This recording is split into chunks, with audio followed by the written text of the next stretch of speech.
Bem-vindos, bem-vindos. Mais um tema polêmico, mais um tema interessante, que merece ser estudado, que merece ser pesquisado, debatido. Importante. Há muito o que se aprender sobre isso. Há muito o que se aprender para as instituições, para a nossa cultura, para a nossa sociedade e também, claro, autoconhecimento. Antes de começar, eu preciso pedir a todos, que ponderem.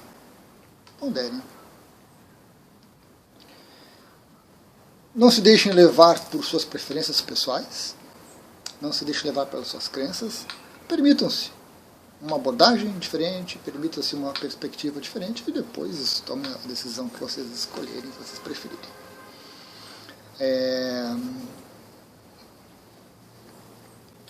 O vídeo expressa a minha opinião, minha vivência principalmente, sobre o assunto.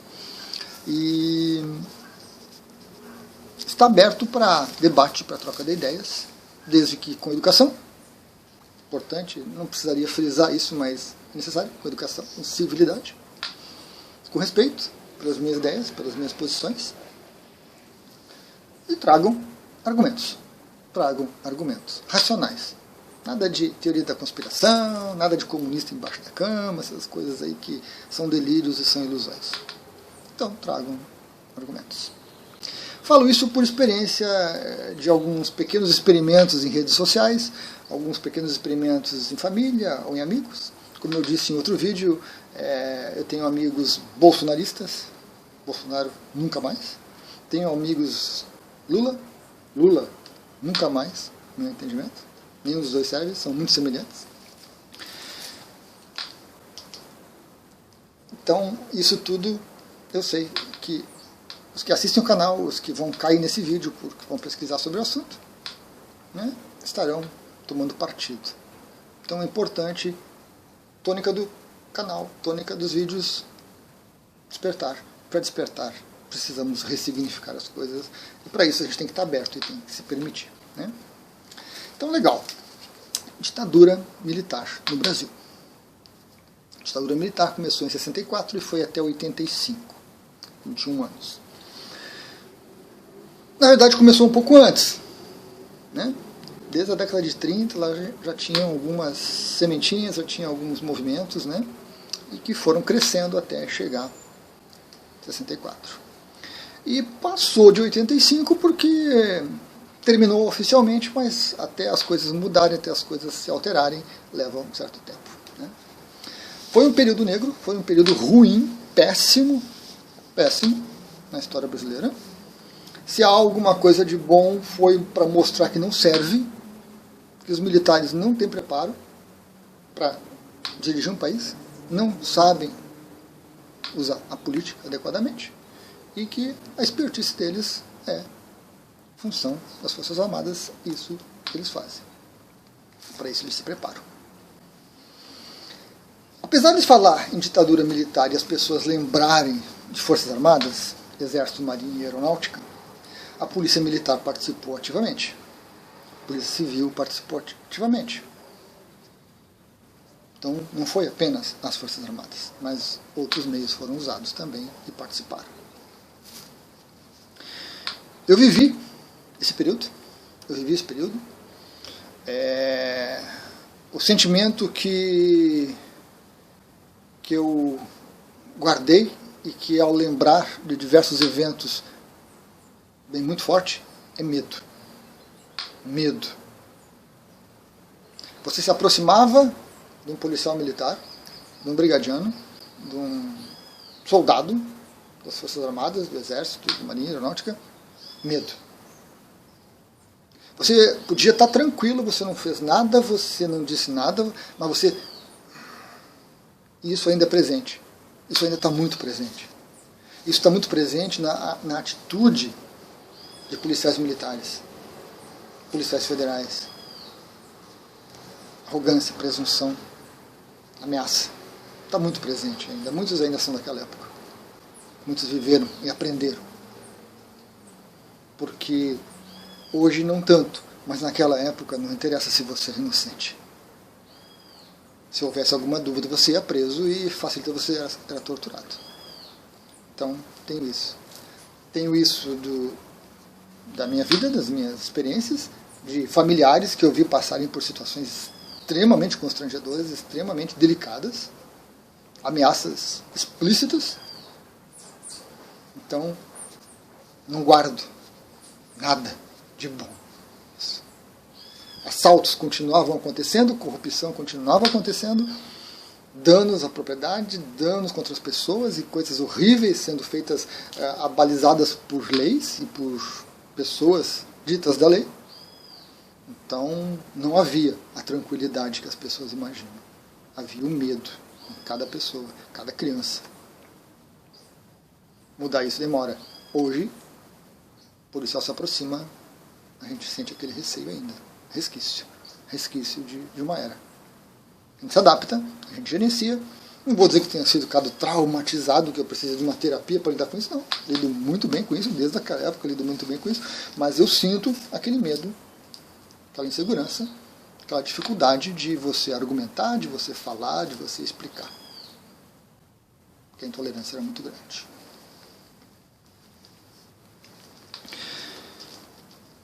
Terminou a ditadura militar. Iniciou-se uma nova era no país. Aprendizado, erros. A democracia, o presidencialismo está cheio de erros. As pessoas que fazem, que exercitam a política são seres humanos com dificuldades, com problemas imensos e cometem erros constantemente. Tanto o legislativo, judiciário, executivo. Todos eles. Todos eles. Mas às vezes a gente encontra alguns elementos que nos motivam, que nos inspiram. Fato recente, o presidente Bolsonaro indicou 2 ministros para o Tribunal Superior. Foram julgar uma questão.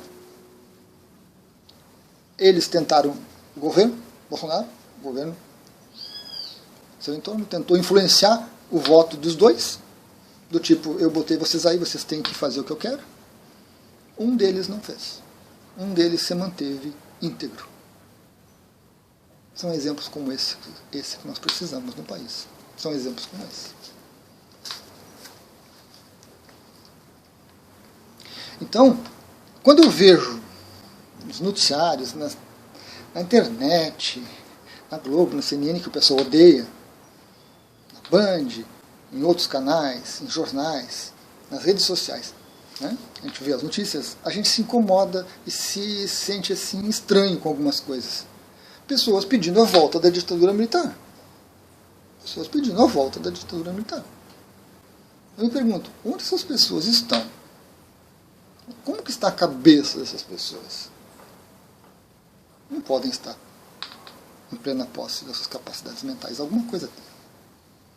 E aí a gente começa a pensar nessas pessoas que hoje clamam pela volta da ditadura militar, e a gente começa a observar certas coisas, né?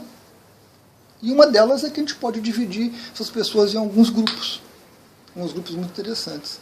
Eu diria basicamente 2 grandes grupos, sendo que um deles, né, abrange mais pessoas e o outro um pouco menos, mas temos. Num desses grandes grupos nós temos os ingênuos. Nós temos os ingênuos. São pessoas que lembram da época da ditadura militar, 64 até 85, lembram das coisas boas. Porque não passaram por nenhuma situação ruim. Porque não estavam onde o clima estava mais tenso, onde as coisas estavam acontecendo. Viviam no interior, coisa mais tranquila, uma vidinha mais pacata. Pessoas um pouco, naquela época, um pouco alienadas um pouco da realidade, porque não havia essa comunicação tão rápida como acontece hoje, a gente não ficava sabendo das coisas tão rapidamente. Então, são pessoas ingênuas que lembram, né? Têm boas lembranças dessa época, mas que não têm essa noção mais ampla do que acontecia no país, do que algumas minorias sofreram, do que algumas pessoas passaram. Então são pessoas ingênuas. Essas pessoas querem a ditadura militar, porque elas têm uma lembrança legal daquela época. Uma lembrança irreal, uma lembrança particular, limitada, mas tem. Então, natural. Dentro desse grupo também nós temos as pessoas influenciáveis, né? Pessoas que não têm grande conhecimento, que não estudaram e que ficaram ouvindo um familiar falar, uma pessoa falar aqui, um político falar ali, um editor falar lá adiante e acham legal a ideia. Legal, né? Ditadura militar, os militares no poder vão fazer acontecer, vão colocar nos trilhos a coisa. As pessoas acham, se deixam influenciar pelas ideias, não questionam. E aí seguem de roldão, seguem com a manada, vão de arrasto. Fazer o quê? Né? Temos. Nós temos também, podemos colocar, as pessoas ignorantes. Ignorante aqui, por favor, não me entendam mal. Ignorante é quem ignora. Pessoas que desconhecem realmente o que foi o período militar. O que foi essa ditadura? O que de tão ruim aconteceu no país com tantas pessoas? O desastre que ficou o país depois. Desconhecem a arrogância, a prepotência. Então elas ignoram muitas coisas e acham a ideia interessante. E seguem junto também. Seguem junto também. Infelizmente. Engrossam essas pequenas fileiras aí, porque não são tantos assim, mas fazem barulho, né? E se acham justificativas para isso.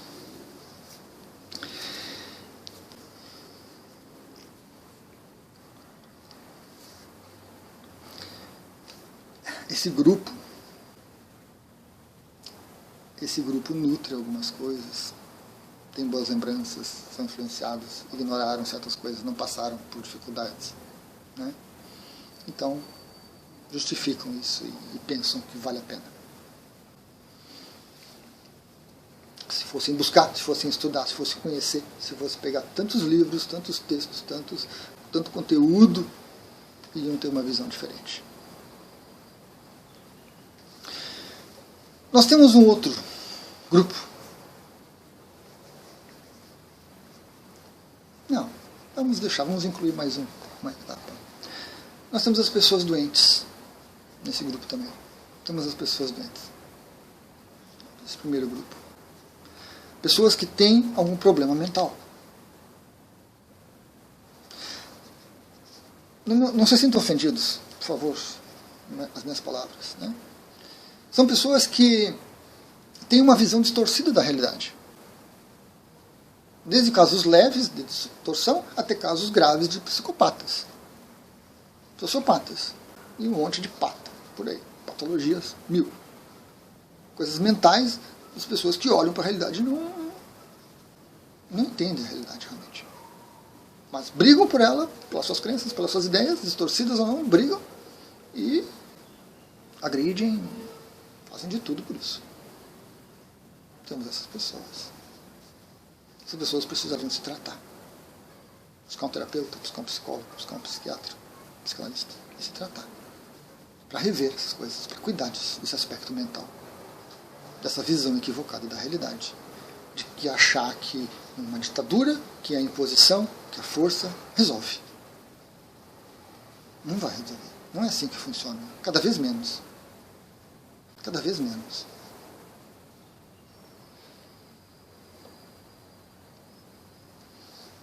Então essas pessoas doentes, temos muitas pessoas doentes, e não sabem que estão doentes.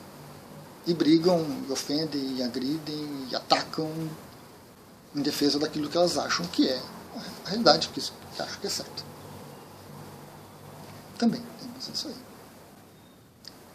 Faz parte. Uma doença, realmente uma doença. As pessoas precisariam se tratar. Mas como elas não admitem que estão doentes, ficam presas nas suas crenças, nos seus dogmas, nas suas ideias, e são, na maioria, um caso perdido. São pessoas que, mentalmente, elas cansaram da realidade, cansaram de ver a podridão que está aí, cansaram de ver os casos omissos, cansaram de ver a corrupção. A mente delas cansou disso tudo. Elas colocam o problema lá fora, são os políticos. Mas também são os militares lá fora. São pessoas que não assumem para si mesmo, né, as coisas, que não fazem nada, botam a culpa nos outros. Sem saber que os políticos São seu pai, sua mãe, seu tio, sua tia, seu avô, sua avó, que estão lá fazendo agora, que foram para lá com ideias, com ideais que se corromperam. E os militares também eram parentes, amigos, familiares que foram para lá e se corromperam. Isso é uma doença. Porque esse cansaço mental que faz as pessoas chegar ao ponto de, tá, então já que é assim, então vamos acabar com tudo. Vamos destruir, vamos jogar um míssil lá, vamos jogar uma bomba, vamos acabar com tudo. Isso é uma doença. Uma atitude extremista dessas não é natural, não é saudável. Então elas engrossam nesse primeiro grande grupo de pessoas que querem a volta da ditadura militar. E o segundo grande grupo, talvez não seja muito grande, mas é muito presente, muito forte.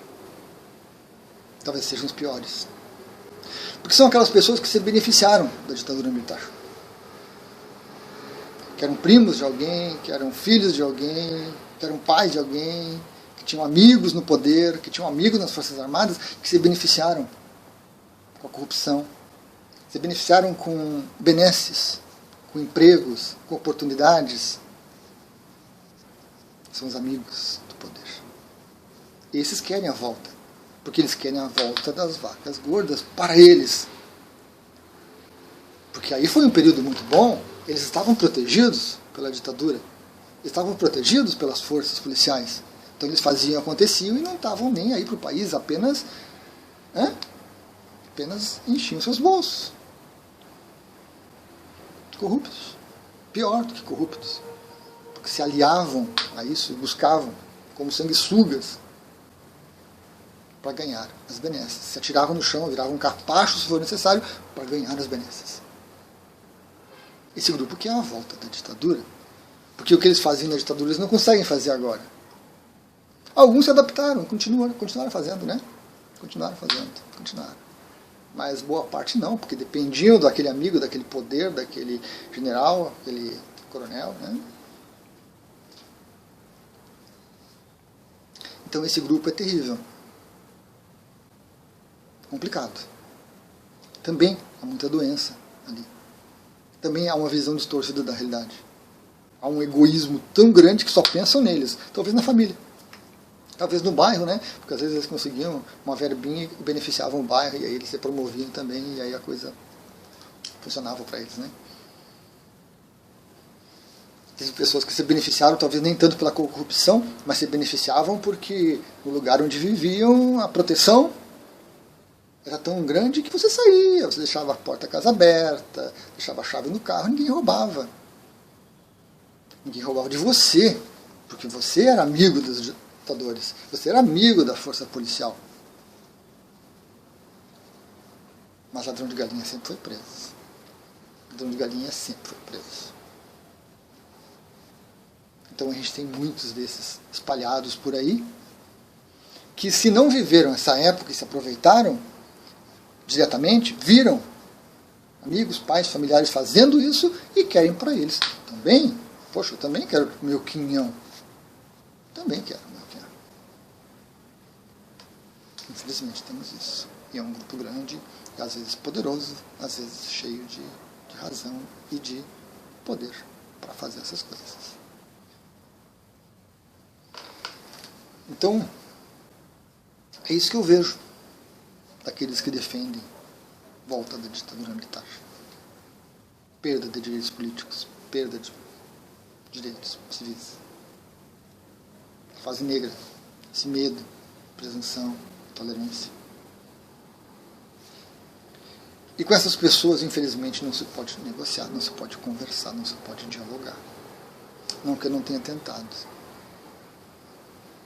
Tranquilo, sereno, argumentando, mas não há diálogo com essas pessoas.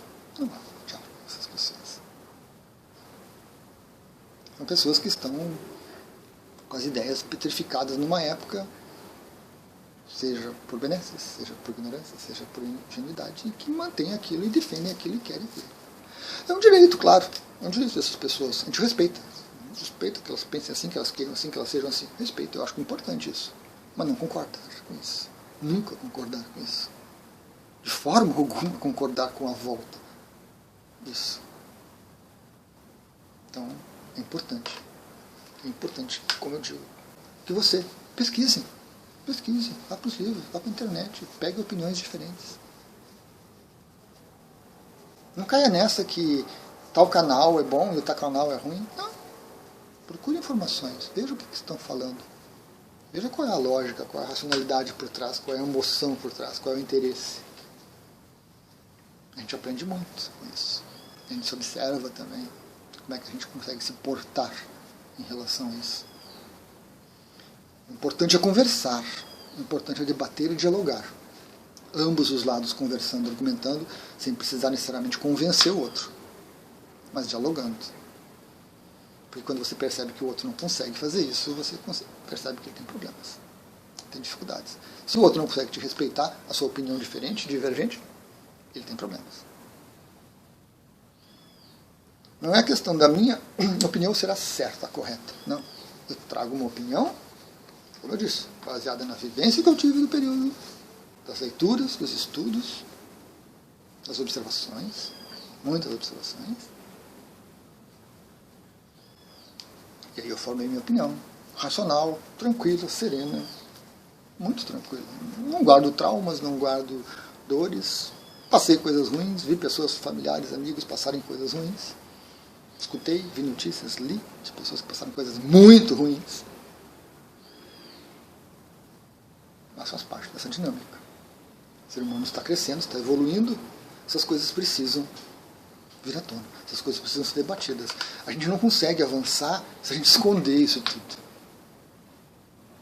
Se eu não conseguir falar sobre esse medo que eu sentia, se eu sentir vergonha, se eu me sentir alguma coisa assim, não vai resolver. Vai estar lá dentro de mim ainda, vai estar presente em mim.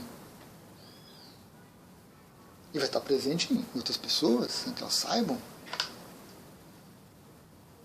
Se você não percebe que você tem uma visão equivocada da realidade, ou que a sua visão talvez esteja equivocada e você não busca caminhos, você mantém aquela visão equivocada o tempo todo.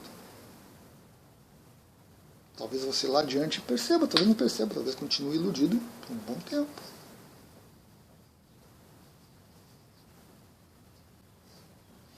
Então, é um tema importante, um tema muito importante. E o momento histórico que nós estamos vivendo, com essa falta de opção política, é decepcionante. Decepcionante. A emergência dessas duas alas aí é terrível. É terrível para o país e para a maioria de todas as pessoas. Não só no Brasil. Infelizmente a gente percebe isso, não só no Brasil. França, Estados Unidos, China, Rússia, não se fala. Né? Não se fala. Então, vale a pena realmente ponderar. Com respeito, com serenidade, com argumentação, tentando ser mais civilizado. E lembrando, no final, né, que a democracia, para o bem ou para o mal, vai ser a vontade da maioria. E se a maioria optar Lula ou Bolsonaro, a gente vai ter que seguir adiante. Não temos o que fazer. Não temos. Infelizmente, a gente segue adiante, né? Tentando se adaptar a esses tempos tão conturbados. Gratidão a todos pela paciência, pela oportunidade.